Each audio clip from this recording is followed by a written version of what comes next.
Ay, sorry. Hello, andito kami ngayon sa Antipolo. Namasyal lang kami today. Kasi Christmas naman, so kailangan natin mamasyal-pasyal muna kahit saglit. So, nandito kami sa may Antipolo Church. Sa bayan, tuwagin. Mamasyal muna kami dalawa. Actually, kami dalawa lang ng anak ko. Kami dalawa lang Maui. Kasi yung isa wala. So, next time na uli sila next time nyo na lang uli makita yung isa. Ha? So, paano mga mami? Mga mamsi ko dyan, mga lalabs.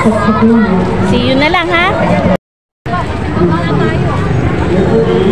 Tara, mga mamsi. Lakad-lakad muna tayo. Hindi ko dala yung selfie stick. So, ngayon, hawak ko lang muna kayo kasi wala akong dalang selfie stick. Sila hawak. Ngayon, punta muna tayo sa Novo. Doon muna kami. Mamamasyal. Mag-window shopping muna. Ano muna kami? Window shopping ba tawag din? Magtingin-tingin. Oh, ganun muna kami, ha? So, tama kayo.